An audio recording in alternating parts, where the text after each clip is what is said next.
Hey guys, as you might remember, I am not too much a fan of cease and desist letters. Not too long ago, Rick Hinderer sent a cease and desist letter. I'll put a link to that video up here. But I generally think that it's a cowardly way for a business to go forward unless they're protecting a trademark or a patent. But in this case, one of Rick's Hinderer knives tested on a Rockwell scale to be just softer than advertised. It was published, and Rick Hinderer sent a cease and desist letter. It's a pretty bad way to go, because if you have a good product or a good character, your product or character should be able to speak for itself. You shouldn't have to hide behind a legal system like a coward. Now, I've more recently had reason to speak with lawyers and to learn a little bit more about cease and desist letters, because Rodney Taylor of Boy Scout Survival sent me one. And so I'm going to show that to you, and we're going to talk a little bit about what a cease and desist is. Stick around. Hello, welcome to the Prepper's Bunker Outdoors. I am Jacob, your host. This channel is made possible through sales at my website, beachandtactical.com, where I hand make, using only American-made mil-spec components, rifle slings, gear slings, and other accessories. Also, I have a knife brand, Exodus Knife and Tool. Our knives are made by White River Knife and Tool in Fremont, Michigan, using only the finest materials available. The designs are practical, simple, and versatile. We have affiliate links in the description box below. I do have a Patreon, and also February's sponsor for February of 23 is Warriors Collection, a veteran-owned business selling apparel, coffee, tea, but really a business that is focusing on donating to and helping veterans and veteran organizations. Please check those out. They'll all be in the description box below, and let's get you right back to the content. So this is our cease and desist from Joe R. North, attorney at law. Dear Mr. Peterson, please be advised that I represent Boy Scout Survival LLC. Recently, you have been making false and unsubstantiated statements about Boy Scout Survival LLC, its owner, and products on your social media. Blah, blah, blah. It is hoped that legal action will not be necessary. So, what this is here is a threat of a lawsuit. What this means, if you receive a cease and desist letter, and by the way, I'm not a lawyer, so don't take this as like actual legal advice. If you do end up getting a cease and desist or legal action, talk to an actual lawyer. But what we've got here is a threat of lawsuit. So Rodney Taylor gets really offended, says he's going to sue me, and then spends anywhere from $50 to $800 to have a cease and desist letter sent to me. And so what is a cease and desist letter?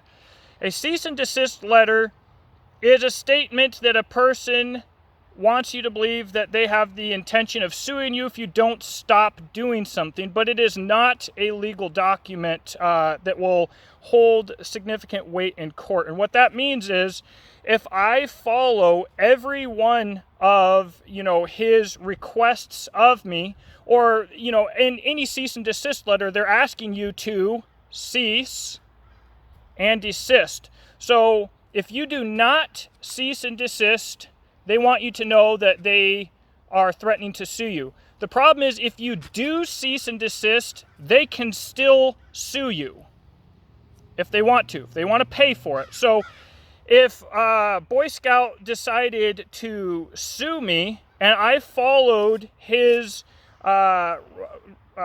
criteria for a cease and desist to the letter, if I went into court and showed this cease and desist letter, and I proved beyond a shadow of a doubt that I had not continued to do any of the things that I had been told to cease and desist, that doesn't mean that they can't sue me. That doesn't mean that they won't win. On the flip side, how this more often works is, if you do continue to do what it is that you're doing, you run the risk of being sued, of course. But this is not like a legal document that has been uploaded into some kind of political system, and it is a legal like tool that is being leveraged against me, and the police are going to monitor me and make. It's none of that. All this is, this here, Rodney Taylor said that he was suing me and that he's going to take my house from my kids and from my wife because I called him out for selling a plethora of Chinese stuff. That is not defamation or any of this crap. It doesn't matter. He can say whatever he wants on here. He could tell me that I can't talk about his fupa or his physique or make fun of the size of any of his body parts in here. He can put whatever he wants in here as long as he pays for it. But it doesn't mean anything. It just means that this person, whoever sends you a cease and desist, it means that they are willing to spend money to sue you. So your regular lawyer's advice would be, if you get a cease and desist and they tell you to stop doing something, you should probably stop doing that unless you want to pay for a lawyer. Again, I believe that now, and I mentioned copyrights and trademarks earlier.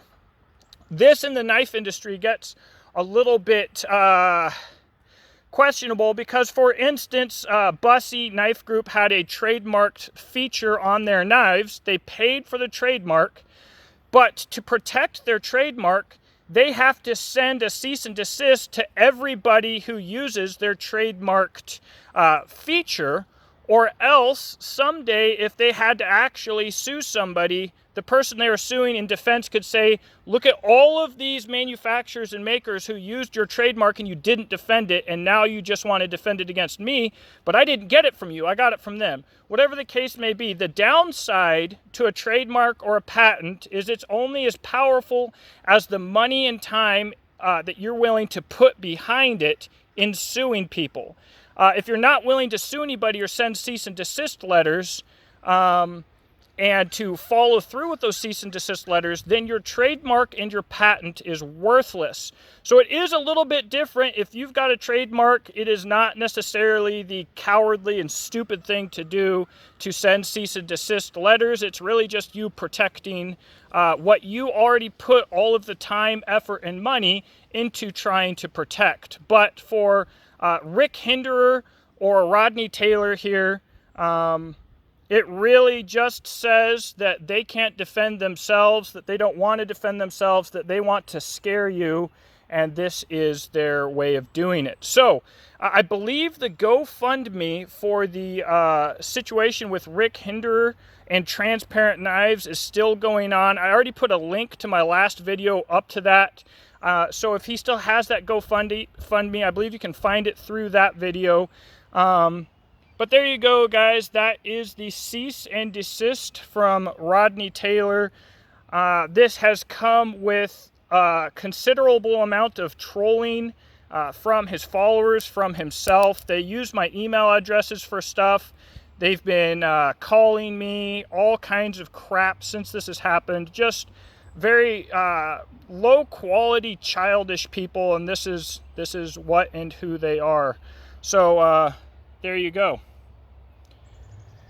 In the description box below, again, as I've already said in the intro, you can see how to support this channel. I will talk to you in the description box below. Make sure to like and subscribe unless you're really, really mad. Then give me a thumbs down and, I don't know, write me a 6-paragraph paper about why you're so angry.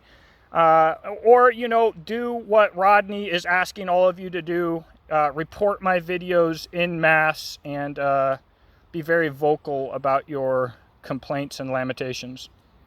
Have a blessed day.